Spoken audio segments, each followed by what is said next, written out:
Assalamualaikum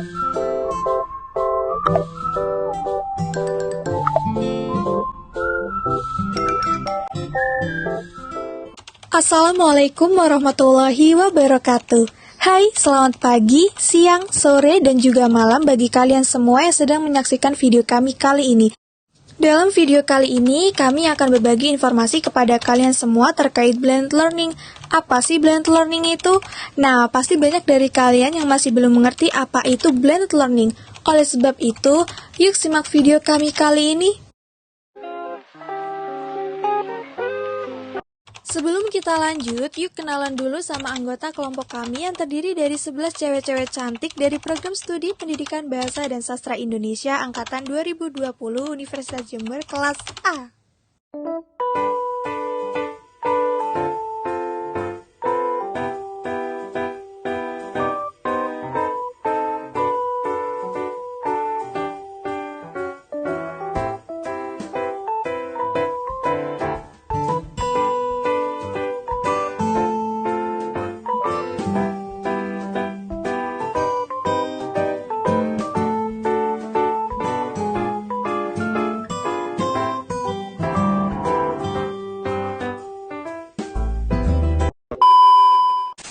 Kalian tahu tidak apa yang akan kami bahas terkait blended learning dalam video kami kali ini?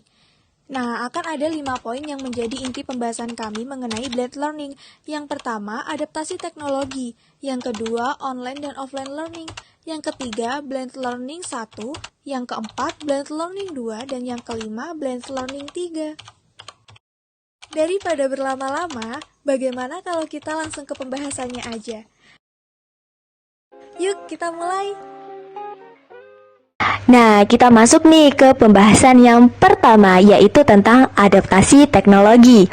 Sebelum ke penjelasan tentang adaptasi teknologi secara lebih detail, kalian sudah tahu belum apa sih arti dari adaptasi teknologi itu? Ada yang tahu tidak? Nah, benar sekali. Jempol untuk kalian. Ya, benar. Adaptasi dapat diartikan sebagai proses penyesuaian diri. Perlu kita ketahui bersama ya teman-teman bahwa menurut Sukamto pada tahun 2007, adaptasi itu adalah proses penyesuaian, baik proses penyesuaian individu, kelompok, maupun unit sosial yang lebih besar terhadap norma-norma dari proses perubahan ataupun kondisi yang diciptakan. Jika dihubungkan dengan teknologi, maka adaptasi teknologi itu sendiri dapat diartikan sebagai penggunaan media yang berada di dalam jangkauan pengguna.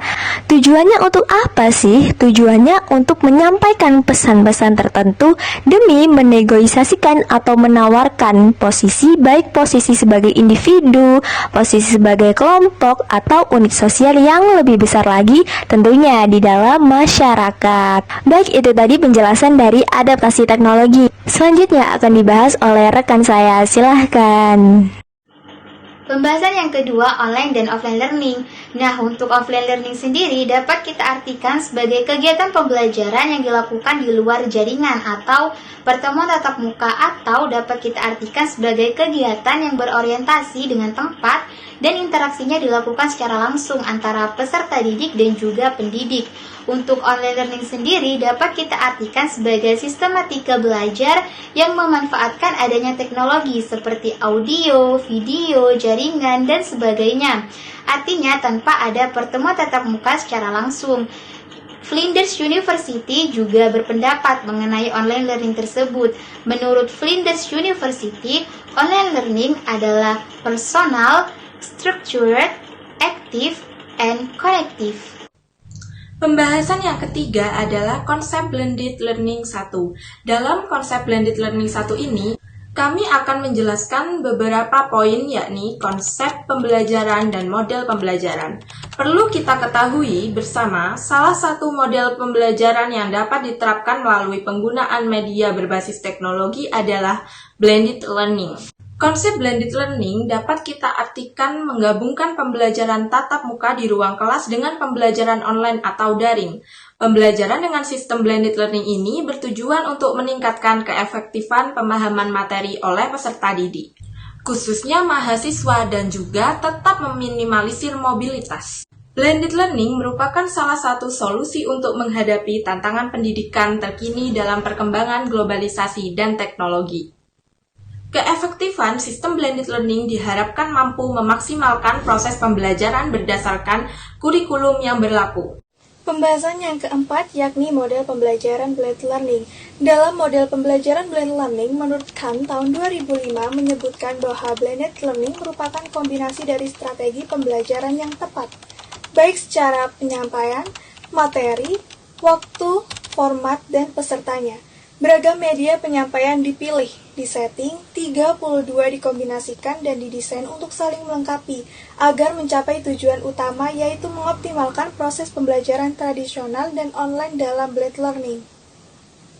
Perlu kita ketahui, terdapat beberapa model kelas yang bisa digunakan dalam paradigma pembelajaran daring, baik e-learning ataupun blended learning, yaitu yang pertama station lab, yang kedua lab rotation, yang ketiga individual classroom, yang keempat flip classroom, dan yang kelima adalah flex classroom.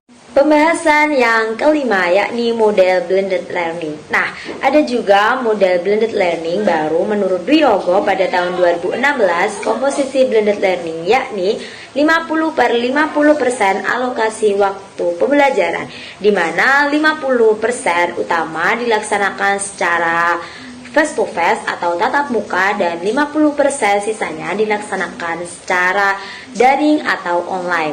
Yang kedua yakni 75/25%, di mana 75% pembelajaran dilaksanakan secara face to face atau tatap muka dan 25% selanjutnya dilaksanakan secara daring atau online. Yang ketiga yakni 25/75%, di mana 25% utama dilaksanakan pembelajaran secara face to face atau tatap muka dan 75% sisanya dilaksanakan secara daring atau online. Nah, pembahasan yang keenam yakni kelebihan blended learning. Setiap hal pasti terdapat sebuah kelebihan. Nah, dari ini kelebihan blended learning menurut Kusairi dalam Busama pada tahun 2014 halaman 35 diantaranya yakni yang pertama, guru dapat menambahkan materi pengayaan melalui fasilitas internet. Yang kedua, siswa dapat saling berbagi dokumen dengan siswa lain. Yang ketiga, siswa dapat melakukan kegiatan berdiskusi dengan guru ataupun siswa lain di luar jam tatap muka. Yang keempat, ada siswa dapat lebih leluasa dalam mempelajari materi pembelajaran secara mandiri, yaitu dengan memanfaatkan materi-materi yang telah tersedia secara online. Yang kelima, guru dapat menyelenggarakan kuis, memberikan balikan dan memanfaatkan hasil tes dengan efektif. Yang keenam, ada kegiatan pembelajaran yang dilakukan siswa di luar jam tatap muka dapat dikelola dan dikontrol dengan baik oleh guru. Yang ketujuh, guru dapat meminta siswa untuk membaca materi atau mengerjakan tes yang dilakukan sebelum pembelajaran. Kemudian, kekurangan blended learning. Jika ada kelebihan, pasti ada kekurangan di tiap hal, dan ini juga berlaku bagi blended learning. Beberapa kelemahan dari blended learning yang dikemukakan oleh Nur dalam Husamah tahun 2014 halaman 36 antara lain. 1. Kurangnya pengetahuan sumber daya pembelajaran. Artinya, siswa, guru, dan orang tua kurang memahami pengetahuan terhadap penggunaan teknologi. Yang kedua, tidak meratanya fasilitas yang dimiliki siswa, seperti komputer dan akses internet. Dan kemudian yang ketiga atau yang terakhir, media yang dibutuhkan sangat beragam sehingga sulit diterapkan apabila sarana dan prasarana tidak mendukung. Pembahasan yang ke-8, contoh penerapan blended learning pada mata pelajaran Bahasa Indonesia tingkat SMA.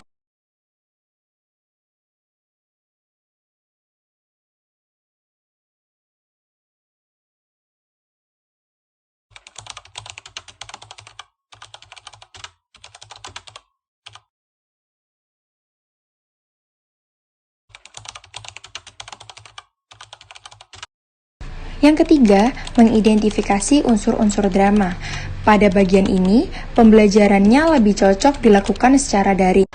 Ada dua metode yang kami usulkan untuk kegiatan identifikasi struktur ini, yaitu yang pertama, jika proses penyimakan drama dilaksanakan secara langsung melalui media online, misal share screen dan audio Zoom atau Google Meet, maka guru bisa memberikan pertanyaan terkait identifikasi struktur secara langsung setelah video diputar. Kemudian yang kedua, jika proses penyimakan drama dilaksanakan secara tidak langsung dari tautan di LMS, grup belajar, pemberian naskah, dan lain-lain, maka guru bisa memberikan pertanyaan terkait identifikasi struktur dengan cara kuis atau asesmen lain. Yang kedua, kompetensi dasar yang selanjutnya adalah mempertunjukkan salah satu tokoh dalam drama yang dibaca atau yang ditonton. Siswa diharapkan dapat menelaah bagian-bagian penting dalam naskah drama yang dibaca atau ditonton tersebut, serta menampilkan salah satu tokoh dalam drama. Pada bagian ini, pembelajaran lebih cocok dilaksanakan secara luring karena berbasis kompetensi keterampilan. Metode yang kami usulkan ialah guru akan menampilkan salah satu tokoh dalam drama, lalu dapat menunjuk beberapa siswa untuk menampilkan satu tokoh tersebut dalam suatu naskah drama. Guru juga bisa menanyakan kesediaan siswa untuk memperagakan salah satu tokoh tersebut jika diperlukan. Bagian ketiga, kompetensi dasar yang ketiga adalah menganalisis isi dan kebahasaan dalam drama yang dibaca atau ditonton. Siswa dapat menganalisis isi drama yang dibaca atau disimak, serta menganalisis kebahasaan dalam drama yang telah dibaca atau disimak tersebut. Pada bagian ini lebih cocok dilakukan secara daring, karena berbasis kompetensi pengetahuan. Metode yang kami usulkan dalam kegiatan ini yaitu proses belajar mengajar dilakukan melalui media online seperti Zoom atau Google Meeting. Guru dapat memberikan pertanyaan langsung mengenai isi dan kebahasaan dalam drama yang telah ditonton. Kemudian, apabila proses belajar mengajar dilakukan secara tidak langsung melalui media online seperti tautan di LMS atau di grup belajar, maka guru bisa memberikan soal mengenai isi dan kebahasaan dalam teks drama tersebut. Kemudian, kompetensi dasar yang terakhir yaitu mendemonstrasikan sebuah naskah drama dengan memperhatikan isi dan kebahasaan. Siswa dapat memahami teknik dan langkah-langkah pementasan drama, serta mendemonstrasikan naskah drama dengan memperhatikan isi dan kebahasaan. Pada bagian ini lebih cocok dilaksanakan secara luring. Metode yang kami usulkan ialah guru memberikan naskah terlebih dahulu melalui LMS, grup WhatsApp, Telegram, Line, atau media lain kepada siswa. Setelahnya, siswa diminta untuk membaca naskah tersebut dengan memperhatikan isi kebahasaan dan nilai rasa yang akan disampaikan dalam cerita. Selanjutnya, siswa dapat melakukan latihan dan praktek pemeragaan drama tersebut dengan memperhatikan kebahasaannya di sekolah dengan kelompok yang sudah dibentuk. Lalu, bagaimana sih metode blended learning yang bisa diterapkan? Kami mengusulkan menggunakan metode flip classroom dengan komposisi blended learning 50% per 50%. Artinya dari alokasi waktu yang disediakan, 50% untuk kegiatan tatap muka luring atau face to face dan 50% sisanya untuk kegiatan pembelajaran daring atau online. Nah, di sini peserta didik melakukan kegiatan pembelajaran yang disesuaikan dengan komposisi blended learning, yang mana kegiatan di rumah, peserta didik dapat belajar sendiri melalui platform pembelajaran untuk mencari atau mengakses materi. Nah, selanjutnya dalam pertemuan tatap muka, guru akan memberi panduan kepada siswa untuk melakukan latihan, diskusi, presentasi, ataupun proyek tertentu. Nah, dari berbagai penjelasan yang sudah dikemukakan oleh beberapa rekan kami tadi, kami juga memperoleh kesimpulan. Jadi, kesimpulannya yaitu pendidikan Indonesia ke depan lebih cenderung mengutamakan pembelajaran dalam bentuk pendidikan terbuka dengan menerapkan sistem pendidikan jarak jauh atau distance education dalam jaringan. Penggunaan perangkat komputasi interaktif seperti CD-ROM multimedia di pendidikan secara bertahap menggantikan televisi dan video.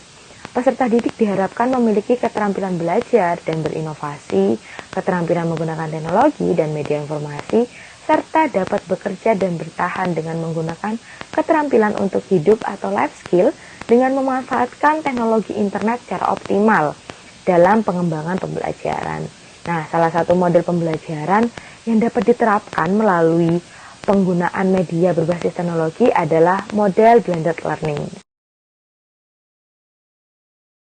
Wah, ilmu yang kita dapat sangat banyak dan juga bermanfaat nih. Apakah video pembelajaran ini membantu teman-teman?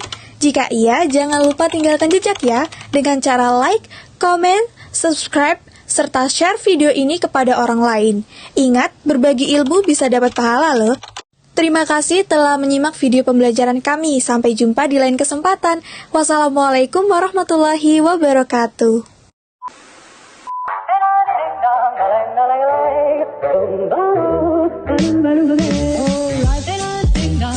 If I could take you up and boom, boom, boom, boom.